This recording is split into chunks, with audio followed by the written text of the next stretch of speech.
रजनी को बचपन से ही पेंटिंग का बहुत शौक था। वो हमेशा से ही पेंटर बनना चाहती थी, पर उसके माँ और पिताजी ने उसको कभी भी इस चीज के लिए सपोर्ट नहीं किया और उसकी शादी नीरव से हो गई। नीरव रजनी को बहुत प्यार करता था, पर रजनी हमेशा चुपचाप ही रहती। वो इस शादी से खुश नहीं थी। वो ये शादी नहीं करना चाहती थी। उसे तो हमेशा से पेंटर जो बनना था। अपने इस सपने को वो नहीं पूरा कर पाई, इसलिए वो हमेशा उदास रहती थी। रजनी, बहुत ही बढ़िया फिल्म लगी है, कल देखने चले? नहीं जी, कल मुझे बहुत काम है, मैं नहीं जा पाऊंगी। अच्छा तो कोई बात नहीं, संडे को चलते हैं। देखिए, मुझे फिल्म देखना पसंद नहीं है। आपको जाना है तो चले जाइए। नीरव को मना करके रजनी वहां से चली जाती है और अपने बैग को खोलकर उसमें बंद पड़े ब्रश और कलर्स को देखकर रोने लगती है। रजनी, चलो ना कहीं बाहर खाने चलते हैं, कुछ तुम्हारी पसंद का। जी, मुझे नहीं जाना, मेरी तबीयत ठीक नहीं है। रजनी वहां से चली जाती है। नीरव को समझ नहीं आता कि रजनी उससे इतना दूर क्यों रहती है। वो जब भी उसके साथ वक्त बिताना चाहता है, रजनी कोई ना कोई बहाना बना देती है। एक दिन घर पर कोई नहीं था। रजनी घर का सारा काम जल्दी से खत्म कर लेती है। घर पर अकेले होने के कारण वो सोचती है कि वो आज पेंटिंग करेगी। वो अपने कमरे में जाकर पेंट ब्रशेस और कलर्स निकालकर जैसे ही कलर मिक्स कर रही होती है कि दरवाजे पर बेल बज जाती है। अब कौन आ गया इस वक्त? इतनी मुश्किल से तो मुझे पेंट करने का मौका मिला है।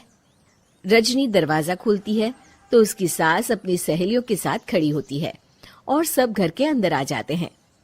अरे बहू, सबको शरबत बनाकर पिला दे, बाहर तो बड़ी गर्मी है। उफ। जी। रजनी पेंट ना कर पाने से उदास हो जाती है। उसे गुस्सा भी आ रहा होता है कि उसने इस शादी के लिए हाँ क्यों कह दी। वो रसोई में जा रही होती है कि उसकी सास उसे रोकती है। बहू, सबके खाने का भी इंतजाम कर लेना, आज का लंच तो ये सब यहीं करेगी। हाँ। रजनी बिना कुछ कहे रसोई में चली जाती है। सबके लिए खाना बनाती है। सब खाना खाते हैं और रजनी घड़ी देखती है कि ये सब कब जाएंगे ताकि वो अपनी पेंटिंग कर सके। जब शाम होती है तब सब चले जाते हैं अपने घर। अरे बहू, सब तेरे खाने की तो बहुत तारीफ कर रहे थे, सबको बहुत अच्छा लगा खाना।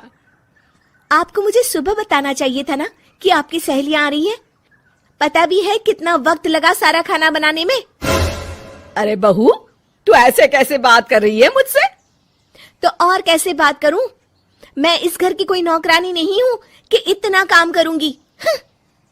रजनी अपने कमरे में जाकर दरवाजा बंद कर लेती है। शाम को जब नीरव आता है तो उसकी माँ उसे पूरी घटना के बारे में बताती है। क्या रजनी ने आपसे इस तरह बात की माँ? हाँ, और पता नहीं उसे क्या हो गया है, शाम से बाहर भी नहीं आई है। मैंने तो कई बार आवाज दी, खाना भी नहीं खाया उसने। तू ही बात करके देख ले बेटा। नीरव अपने कमरे का दरवाजा खटखटाता है। रजनी, दरवाजा खोलो, मैं हूं। रजनी दरवाजा खोलती है और फिर वापस जाकर अपने बिस्तर पर लेट जाती है। रजनी, माँ से बात करने का ये क्या तरीका है? मैंने कोई गलत बात नहीं की है। अरे तुम क्यों ऐसे बर्ताव कर रही हो सबके साथ?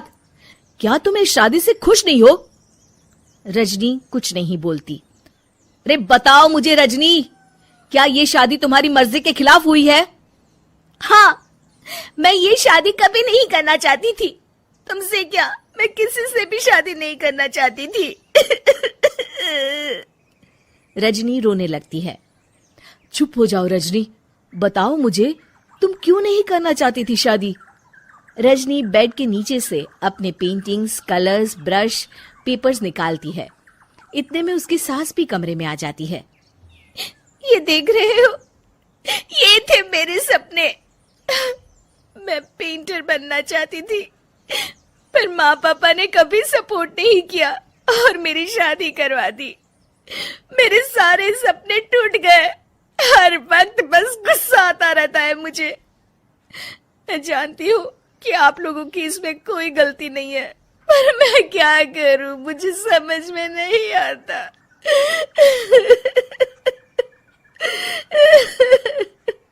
रजनी फूट फूट कर रोने लगती है। मुझे माफ कर दीजिए, आप दोनों के साथ मैं बहुत बुरा बर्ताव कर रही हूँ। अरे रजनी बेटा, चुप हो जाओ तुम। नीरव पानी लेकर आता है। ये लो पानी पियो और शांत हो जाओ। रजनी पानी पीती है और उसकी सास पेंटिंग्स देख रही होती है। अरे नीरव, हमें तो पता ही नहीं था कि हमारी बहू कलाकार है। अरे कितनी अच्छी पेंटिंग्स बनाई है, देखो तो। ये वाली तो मैं अपने कमरे में ले जाऊंगी। आपको ये पेंटिंग्स अच्छी लगी? अच्छी नहीं, बहुत अच्छी लगी। और तुमने हमें बताया क्यों नहीं? तुम जब चाहे पेंटिंग कर सकती हो रजनी। हम तुम्हारे सपनों को पूरा करने में तुम्हारा पूरा साथ देंगे। हाँ बेटा, हम कला की कद्र करते हैं। हम कलाकार तो नहीं, पर मुझे गर्व है कि मेरी बहू एक कलाकार है। रजनी, नीरव और सास तीनों हंस पड़ते हैं।